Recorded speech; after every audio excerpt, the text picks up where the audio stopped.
परमेश्वर, हम आपका हृदय से धन्यवाद करते हैं क्योंकि अद्भुत युक्ति करने वाले का आप ही परमेश्वर हैं। सच्चे परमेश्वर आप ही हैं, एकमात्र परमेश्वर आप ही हैं, अद्वैत परमेश्वर आप ही हैं। और सारी सृष्टि और सब कुछ आप ही के द्वारा बनाया गया और आप ही के द्वारा ये चल रहा है।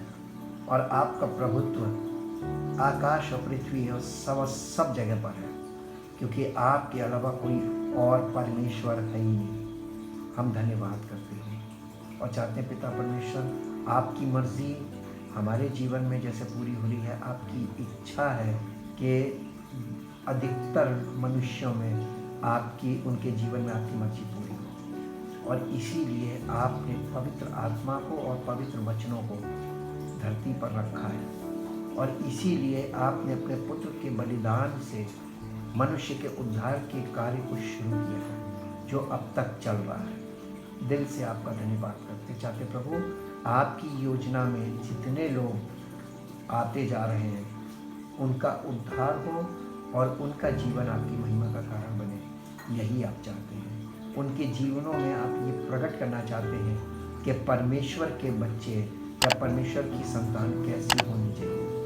आप पवित्र आत्मा के द्वारा जो जीवन होता है वो परमेश्वर के बच्चों का जीवन है, क्योंकि परमेश्वर आत्मा है और आत्मा के वश में होकर जीने वाला जीवन आत्मिक जीवन है, और वही जीवन परमेश्वर के बेटे बेटियों का जीवन है।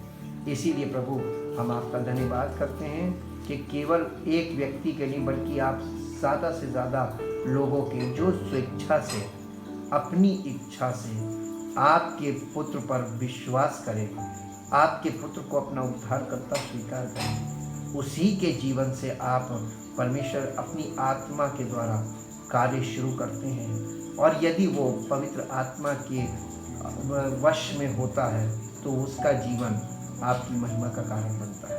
Thank you, thank you, thank you Lord. चाहते प्रभु, आज के वचन पर और आपकी सामर्थ्य कार्य करे सुनने वालों पर, ताकि सुनने वालों के हृदय में पवित्र आत्मा की सामर्थ्य प्रकट हो और आपके वचनों का प्रभाव उनके जीवन में प्रकट हो और उनका जीवन आपकी महिमा का कारण बने। धन्यवाद के साथ इस प्रार्थना को आपके इकलौते पुत्र प्रभु यीशु मसीह के नाम से मांगते हैं, आमीन। परमेश्वर का धन्यवाद करते हैं क्योंकि परमेश्वर अद्भुत युक्ति करने वाला है। और आज हम देखेंगे परमेश्वर का जो लिखित वचन है, जिसे हम रिटन वर्ड कहते हैं, रिटन वर्ड ऑफ गॉड, ये एक टूल की तरह यानी औजार की तरह काम करता है। जब परमेश्वर का वचन पवित्र आत्मा के द्वारा किसी व्यक्ति के हृदय में विश्वास के साथ बैठ जाता है, तो वो वचन विश्वास के द्वारा उस व्यक्ति के विचारों पर, उसकी मान्यताओं और धारणाओं को परमेश्वर के वचन के अनुसार उसके जीवन में प्रतिफल लाने के द्वारा प्रभावित करके उसे वचन को सुनने के लिए प्रेरित करता है। सावधानी सुनने वाले को ही रखनी होगी, क्योंकि जिस व्यक्ति के द्वारा वो वचन सुनता है, यदि वो व्यक्ति पवित्र आत्मा रहित है और लिखित वचन से लोगों को वचन तो सुना रहा है और उस वचन की व्याख्या को शारीरिक बातों से मिलाकर व्यक्त कर रहा है, तो ऐसा व्यक्ति वचन को शारीरिक रूप में लोगों को बता रहा है, जिससे सुनने वालों के हृदय में गलत विश्वास पैदा हो जाने के कारण परमेश्वर की आत्मा की सामर्थ्य कार्य नहीं करती है। इस प्रकार से उत्पन्न विश्वास थोड़े समय का विश्वास होने के कारण सुनने वाले व्यक्ति का जीवन जस का तस रहता है, और धीरे धीरे ऐसे व्यक्ति का मन वचन को सुनने में इंटरेस्ट लेना बंद कर देता है, यानी वचन को सुनने का इच्छा उसके अंदर खत्म हो जाती है। ऐसे लोग कलीसियाओं या सभाओं में लंबे समय तक निष्क्रिय सदस्य के रूप में बने रहते हैं, तथा नए लोग जब आते हैं तो उन्हें उस सभा की सदस्यता के नियम बताने तथा सदस्यता प्राप्त करने के लिए प्रेरित करने का काम करते हैं। परंतु पवित्र आत्मा से प्रेरित व्यक्ति के द्वारा जब कोई व्यक्ति सुसमाचार सुनता है, तो उस सुनने वाले व्यक्ति के हृदय में अलौकिक विश्वास पैदा हो जाता है, जिसके द्वारा उसके जीवन में आश्चर्यजनक रूप से तुरंत कुछ ऐसा होता है कि वो परमेश्वर का धन्यवाद और बड़ाई करने लगता है। और ऐसा व्यक्ति परमेश्वर का वचन उस व्यक्ति के द्वारा जो पवित्र आत्मा के वश में जीवन व्यतीत करता है, लगातार सुनने के लिए उत्सुक रहता है। उसके हृदय में लगातार वचन को सुनने की भूख प्यास जाग जाती है। इस प्रकार परमेश्वर के वचन के द्वारा पवित्र आत्मा उसके आत्मा को जीवित करने तथा आत्मिक जीवन को आत्मिक बातों से मिला कर बताने के द्वारा उसको आत्मिक रूप से पवित्र आत्मा के फलों के द्वारा सिद्ध करने का काम करता है। इस प्रकार हमें ये ध्यान देना चाहिए कि हम परमेश्वर का वचन किस प्रकार के व्यक्ति के द्वारा सुन रहे हैं और जिसके द्वारा हम वचन सुन रहे हैं उसका आत्मिक जीवन का स्तर कैसा है तथा उसका व्यक्तिगत जीवन व पारिवारिक जीवन कैसा है, उसके घर के सदस्यों के साथ उसका कैसा संबंध है और उसके घर के सदस्यों का उसके प्रति कैसा दृष्टिकोण है या किस प्रकार का व्यवहार है तथा उसके मोहल्ले के लोगों में उसकी छवि कैसी है।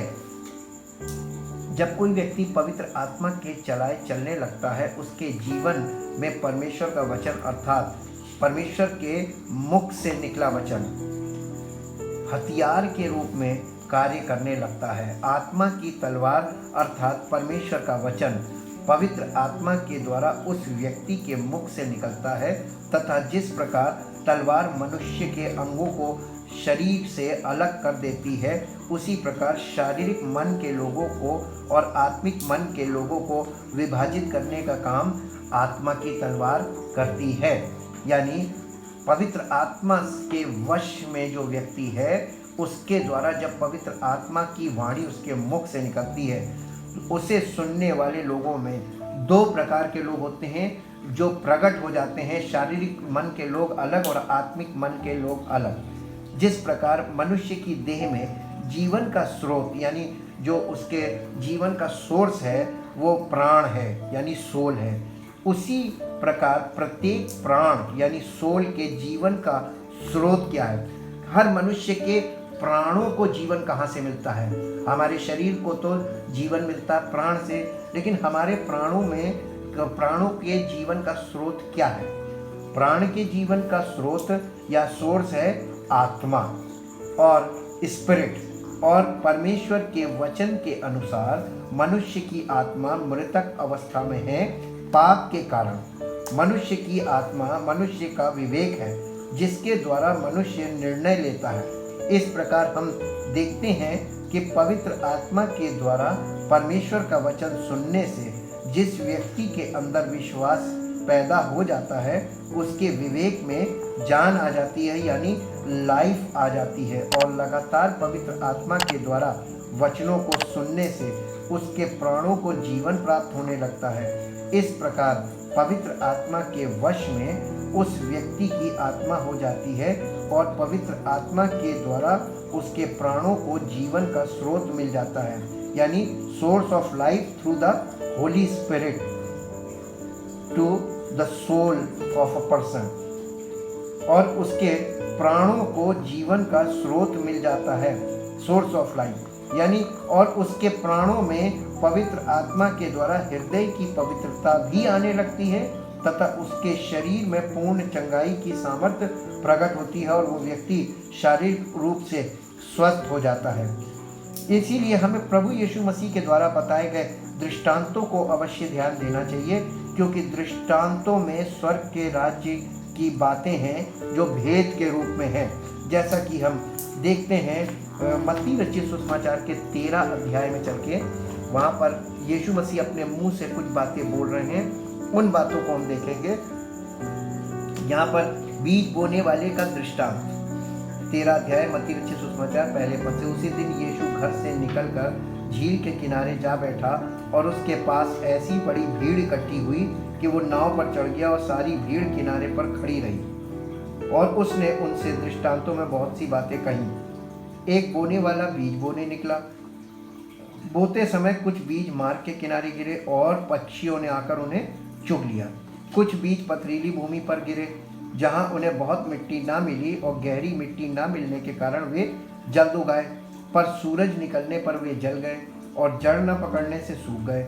कुछ बीज झाड़ियों में गिरे और झाड़ियों ने बढ़कर उन्हें दबा डाला। कुछ बीज अच्छी भूमि पर गिरे और फल लाए, कोई 100 गुना, कोई 60 गुना और कोई 30 गुना। जिसके कान हो वो सुन ले। इसी के साथ साथ यीशु मसीह बोलते थे, और जब वो बोलते थे सभा में, और उस सभा में सब प्रकार के लोग हुआ करते थे, लेकिन और सुनते सब थे, लेकिन इन बातों को सुनकर लाभ कैसे मिलता है ये हमें देखना है, क्योंकि हम परमेश्वर की आत्मा की आवाज़ तभी सुनते हैं जब पवित्र आत्मा की आवाज़ सुनकर हमारे दिल में विश्वास पैदा हो जाता है। और फिर इसी के दृष्टांत की व्याख्या में चलेंगे जो यीशु मसीह ने स्वयं की, और ये मिलती है मत्ती रचित सुसमाचार 13 अध्याय के 18 पद से। बीज बोने वाले दृष्टांत की व्याख्या। अब तुम बोने वाले के दृष्टांत का अर्थ सुनो। जो कोई राज्य का वचन सुनकर नहीं समझता, उसके मन में जो कुछ बोया गया था उसे वो दुष्ट आकर छीन ले जाता है। ये वही है जो मार्ग के किनारे बोया गया था। इसका मतलब बीज क्या है? सुसमाचार। बोने वाला मनुष्य का पुत्र यानी प्रभु यीशु मसीह, और वो भी परमेश्वर की आत्मा की सामर्थ्य में होकर बोलने वाला। और तीसरी बात, सुनने वाले सब प्रकार के लोग हैं, और ये पहले प्रकार के लोग हैं। भूमि 4 प्रकार की, यानी 4 प्रकार के लोगों के बारे में यहाँ पर बताया गया है, और 4 प्रकार के लोगों में एक ही सुसमाचार 4 प्रकार के लोगों में सुनाया जाता है। और आप अगर परमेश्वर के वचन में नए नियम में देखेंगे तो यहाँ पे 4 सुसमाचार की पुस्तकें हैं, 4 कैटेगरीज ऑफ पीपल। और इसीलिए ये मार्ग के किनारे वाला उसने बताया। फिर उसके बाद और जो पथरीली भूमि पर बोया गया, ये वे हैं जो वचन सुनकर तुरंत आनंद के साथ मान लेता है, पर अपने में जड़ ना रखने के कारण वो थोड़े ही दिन का है, और जब वचन के कारण क्लेश या उपद्रव होता है तो तुरंत ठोकर खाता है। जो झाड़ियों में बोया गया, ये वे है जो वचन को सुनता है, पर इस संसार की चिंता और धन का धोखा वचन को दबाता है और वो फल नहीं लाता। जो अच्छी भूमि में बोया गया, ये वो है जो वचन को सुनकर समझता है और फल लाता है, कोई 100 गुना, कोई 60 गुना और कोई 30 गुना। सबसे मुख्य बात इस दृष्टांत में क्या है? बीज है, भूमि है। भूमि यानी लोग, बीज सुसमाचार, बोने वाला प्रभु यीशु मसीह, और फल। इसमें सबसे मुख्य चीज़ है फल लाना, और फल लाने वाला एक ही प्रकार के लोगों के विषय में लिखा है कि केवल वही फल लाए। बाकी 3 प्रकार के लोगों ने वचन को यानी सुसमाचार को सुना, लेकिन उनके जीवन में उसका कोई प्रभाव नहीं हुआ। इसी प्रकार से हम मरकुस रचित सुसमाचार 4 अध्याय को पहले पद से देखेंगे। मरकुस रचित सुसमाचार 4 अध्याय और उसके पहले पद से, यहाँ पर भी यही वाली बात है, बीज बोने वाले का दृष्टांत। वो फिर झील के किनारे उपदेश देने लगा, और ऐसी बड़ी भीड़ उसके पास इकट्ठी हो गई कि वो झील में एक नाव पर चढ़कर बैठ गया, और सारी भीड़ भूमि पर झील के किनारे खड़ी रही। और वो उन्हें दृष्टांतों में बहुत सी बातें सिखाने लगा, और अपने उपदेश में उनसे कहा, सुनो, एक बोने वाला बीज बोने निकला। बोते समय कुछ मार्ग के किनारे गिरा, और पक्षियों ने आकर उसे चुग लिया। कुछ पथरीली भूमि पर गिरा, जहाँ उसको बहुत मिट्टी ना मिली, और गहरी मिट्टी ना मिलने के कारण जल्द उगाया, और जब सूर्य निकला तो जल गया, और जड़ न पकड़ने के कारण सूख गया। कुछ झाड़ियों में गिरा, और झाड़ियों ने बढ़कर उसे दबा दिया, और वो फल ना लाया। परंतु कुछ अच्छी भूमि पर गिरा, और वो उगा और बढ़कर फलवंत हुआ, और कोई 30 गुना, कोई 60 गुना और कोई 100 गुना फल लाया।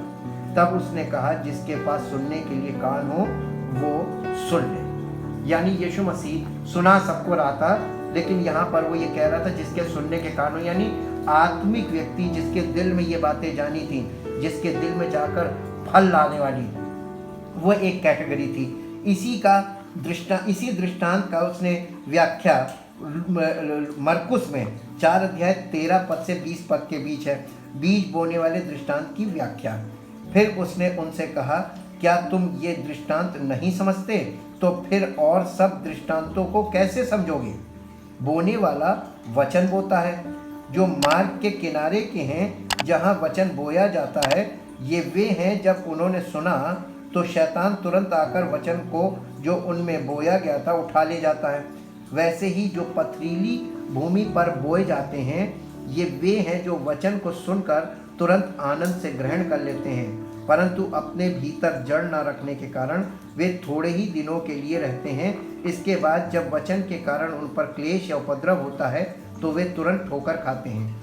जो झाड़ियों में बोए गए हैं, ये वे हैं जिन्होंने वचन सुना और संसार की चिंता और धन का धोखा और अन्य वस्तुओं का लोभ उनमें समाकर वचन को दबा देता है और वो निष्फल रह जाता है। और जो अच्छी भूमि में बोए गए, ये वे हैं जो वचन सुनकर ग्रहण करते हैं और फल लाते हैं, कोई 30 गुना, कोई 60 गुना और कोई 100 गुना। यानी जो फल लाने वाले हैं उसमें भी 3 प्रकार के लोग हैं, कोई 30 गुना, कोई 60 गुना, कोई 30 गुना, कोई 60 गुना, कोई 100 गुना। 100% वाले भी हैं, 60% वाले भी हैं, 30% वाले भी हैं। इसी प्रकार से हम लूका रचित सुसमाचार के 8 अध्याय में चलेंगे और 8 अध्याय में हम इस दृष्टांत को यहाँ पर भी देखेंगे।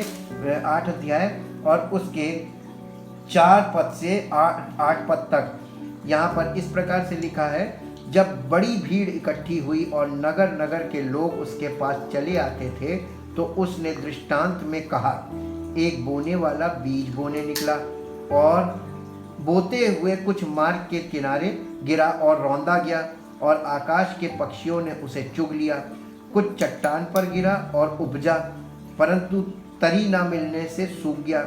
कुछ झाड़ियों के बीच में गिरा और झाड़ियों ने साथ साथ बढ़कर उसे दबा दिया। कुछ अच्छी भूमि पर गिरा और उगकर 100 गुना फल लाया। ये कहकर उसने ऊंचे शब्द से कहा, जिसके सुनने के कान हो वो सुन ले।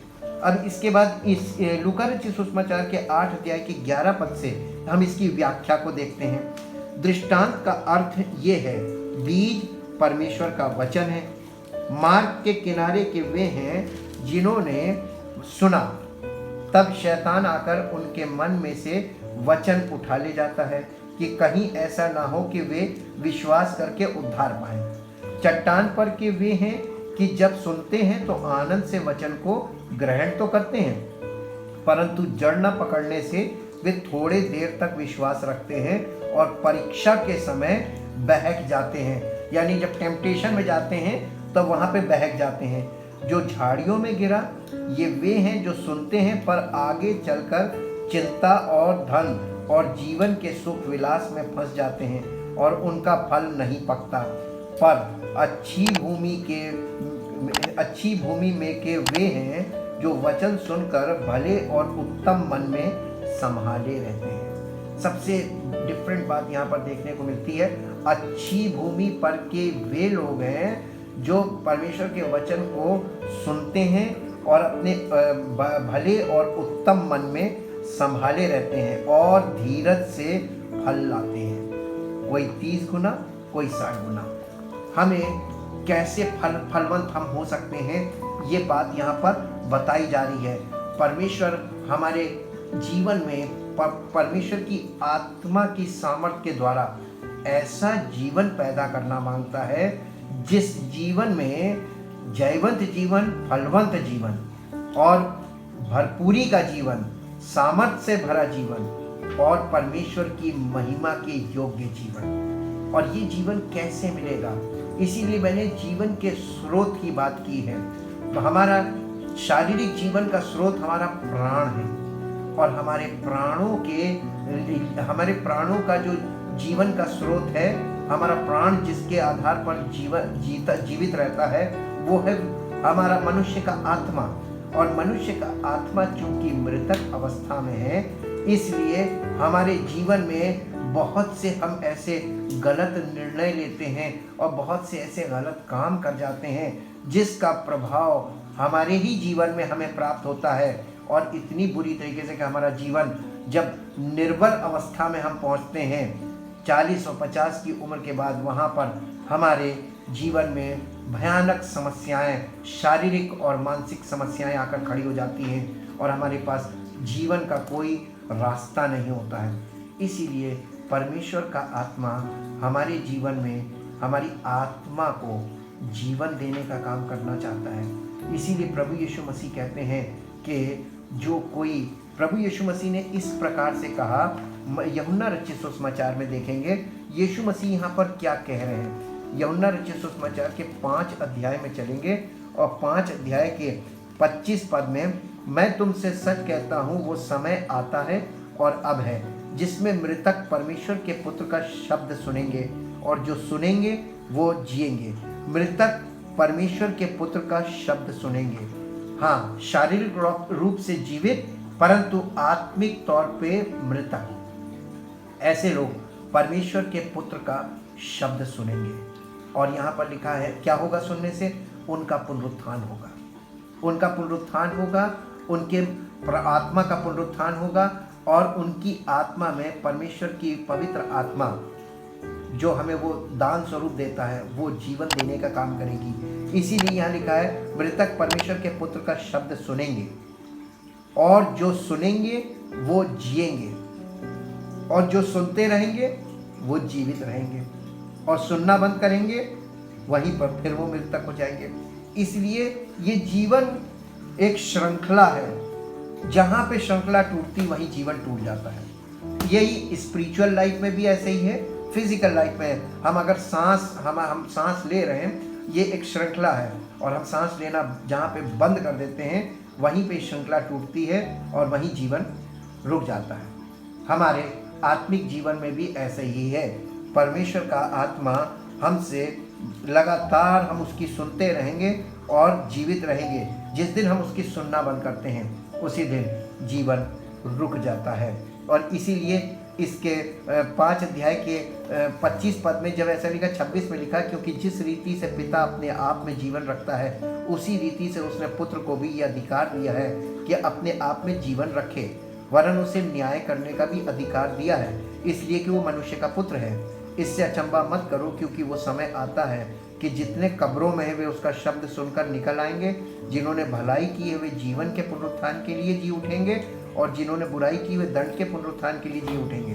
तो यहाँ पर यीशु मसीह की आवाज़ सुनकर 2 प्रकार के लोगों का प्राण जिंदा होगा, एक जीवन का पुनरुत्थान के लिए और दूसरे दंड के पुनरुत्थान के लिए। और वो जीवन देगा और जो लोग जीवन के पुनरुत्थान के लिए जीवन पाएंगे उन्हें वो जीवन देगा और जो दंड के पुनरुत्थान के लिए उन्हें दंड देगा। लेकिन हम धन्यवाद करते हैं कि वो जीवितों और मृतकों दोनों का प्रभु है, क्योंकि उसकी आवाज़ सुनकर मृतक भी जीवित होकर अपना हिसाब देंगे। हम और आपको उसको हिसाब देना है। वो सुसमाचार के द्वारा हमें जीवन के पुनरुत्थान के लिए जीवन देना चाहता है। क्या आप ऐसा जीवन नहीं प्राप्त करना चाहते हैं? क्योंकि परमेश्वर के वचन में ये लिखा हुआ है, रोमियो की पत्री 8 अध्याय 5 पद में, रोमियो की पत्री 8 अध्याय और उसके 5 पद में इस प्रकार से लिखा हुआ है। 8 अध्याय के 5 पद में, क्योंकि शारीरिक व्यक्ति शरीर की बातों पर मन लगाते हैं परंतु आध्यात्मिक आत्मा की बातों पर मन लगाते हैं। शरीर पर मन लगाना तो मृत्यु है, परंतु आत्मा पर मन लगाना जीवन और शांति है। क्योंकि शरीर पर मन लगाना तो परमेश्वर की व्यवस्था की परमेश्वर से बैर रखना है, क्योंकि ना तो परमेश्वर की व्यवस्था के अधीन और ना हो सकता है। और जो शारीरिक दशा में वे परमेश्वर को प्रसन्न नहीं कर सकते। परंतु जबकि परमेश्वर का आत्मा तुम में बसता है तो तुम शारीरिक दशा में नहीं परंतु आत्मिक दशा में हो। यदि किसी में मसीह का आत्मा नहीं तो उसका जन नहीं। यदि मसीह तुम में है तो देह पाप के कारण मरी हुई परंतु आत्मा धर्म के कारण जीवित है। यदि उसी का आत्मा जिसने यीशु को मरे हुए में से जिलाया तुम में बसा हुआ है, तो जिसने मसीह को मरे हुए में से जिलाया वो तुम्हारी नश्वर देहों को भी अपने आत्मा के द्वारा जो तुम में बसा हुआ है जिलाएगा। तो परमेश्वर का आत्मा जब तक यहाँ बसेगा नहीं तब तक पुनरुत्थान नहीं हो सकता, तब तक वो हमें जिला ही नहीं सकता। जीवन उसकी सुनकर चलते जाना जीवन है, और जहाँ उसकी हम सुनना बंद कर देते हैं, अपनी बातें लगाने लगते हैं, अपने माइंड से चलने लगते हैं। इसीलिए सुलेमान ने कहा कि अपनी समझ का सहारा ना रहना वरन संपूर्ण मन से परमेश्वर पर भरोसा रखना। आज इंसान का भरोसा किस बात पर है? आप परमेश्वर के लिखित वचन को पढ़ लेते हैं, इसका मतलब ये नहीं कि आपको जीवन मिल रहा है। जीवन तो पवित्र आत्मा की द्वारा ही मिलेगा। वचन को पढ़ने से समझ प्राप्त हो सकती है, वचन को पढ़ने से जानकारी प्राप्त हो सकती है, वचन को पढ़ने से ये बात प्रमाणित है कि परमेश्वर ने ऐसा ऐसा ठाना है, परमेश्वर की योजना पता चलती है।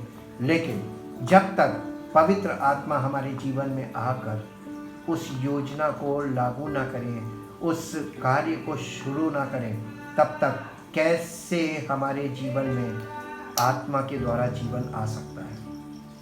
असंभव है। क्योंकि परमेश्वर के वचन को पढ़ने से और परमेश्वर के वचन को सुनने से कोई लाभ तब तक नहीं हो सकता जब तक आपको परमेश्वर की आत्मा के द्वारा परमेश्वर का वचन सुनने को प्राप्त ना हो।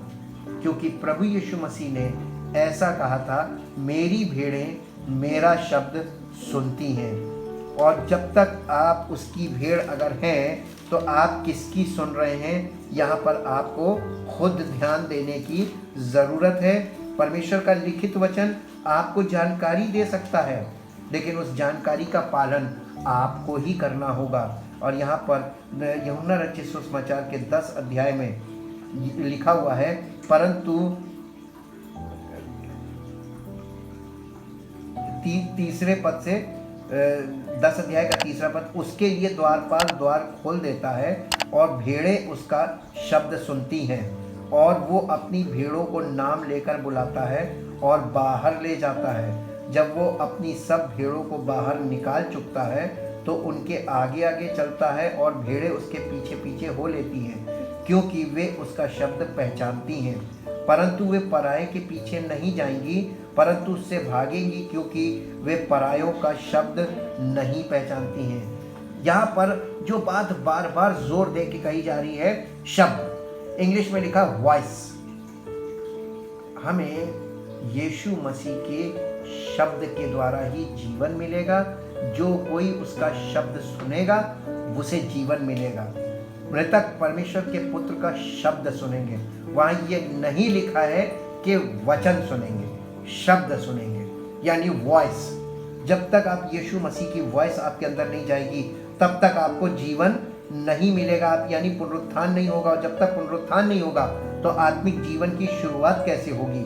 और इसीलिए यीशु मसीह ने यहाँ पर ये बात ऐसी बोली है कि यहाँ पर आकर ये पता चल जाता है कि लोग किसकी सुन रहे हैं। उनके विश्वास को देखकर, उनके जीवन को देखकर पता चल जाता है कि वो किस प्रकार का विश्वास करते हैं और किस प्रकार का विश्वास उनके अंदर पैदा हुआ है। और ये विश्वास इसलिए पैदा हुआ, तरह तरह की शिक्षाएं बाइबल से लोग दे रहे हैं, जिसका परिणाम है कि उसी प्रकार का विश्वास लोगों में पनप रहा है और उसी प्रकार का विश्वास पैदा हो रहा है। गलत प्रकार का विश्वास है। यहाँ पर इसी के 25 पद से हम पढ़ेंगे, यूहन्ना रचित सुसमाचार 10 अध्याय 25 पद से।